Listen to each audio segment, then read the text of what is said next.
He's a great motivational speaker, and like everyone else here, I always look forward to his speeches. Please help me welcome Matt Dever, Dig Deeper, Matt Dever.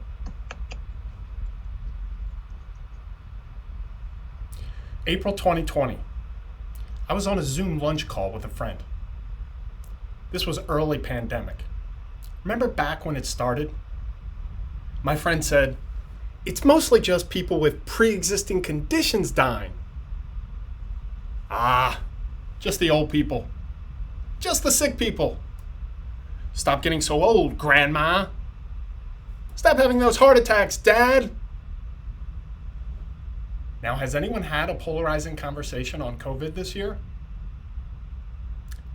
Me too. But this one was different. See, I'm a type 1 diabetic. That's a pre-existing condition.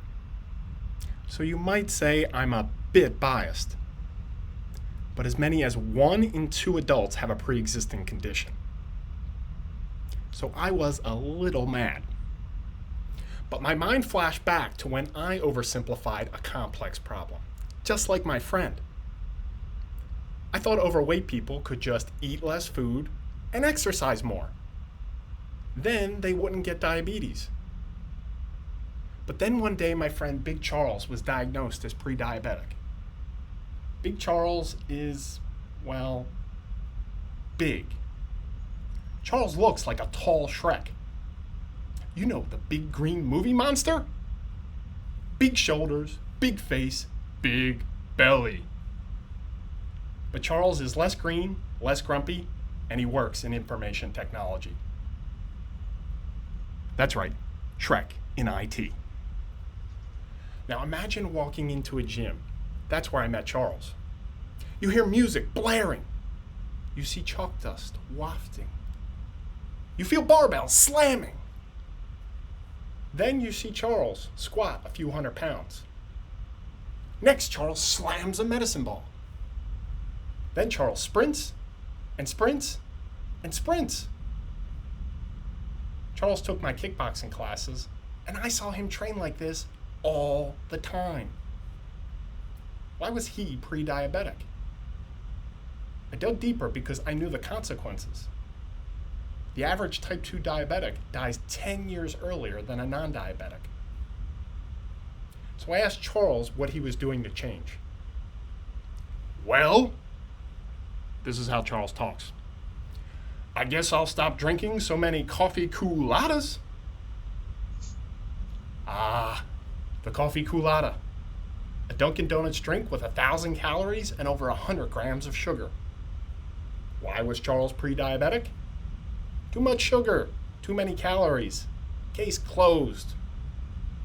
Right? But then one day, Charles invited me to watch a pay-per-view fight with his family.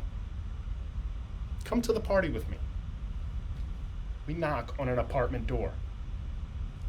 The door opens. We walk into a room full of people who look like Charles. We look left, Papa Shrek. We look right, Brother Shrek. We look all around. Shrek! Shrek! Shrek! I processed the moment. Then it hit me. No matter what he does, he'll always be at risk. Charles later told me all the people in his family with diabetes. So it's not just those coffee cooladas. It's in his blood.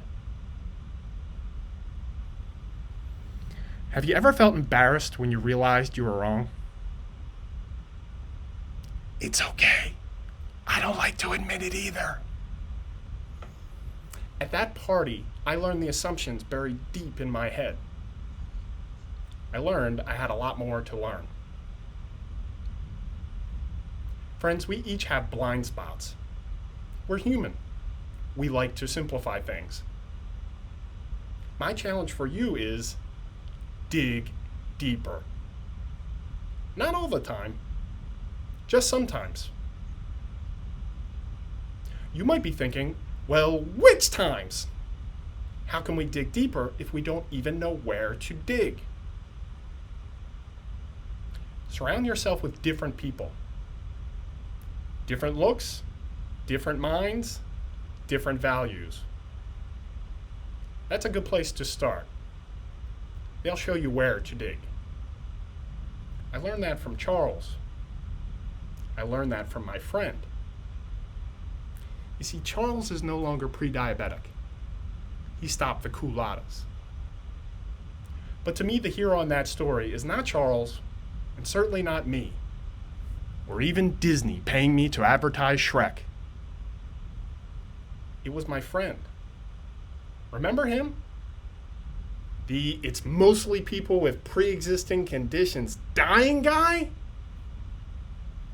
He seems like the villain, right? Well, I told him that whole story over Zoom. Zoom! Virtually! When it's much, much easier to tune out. You still there?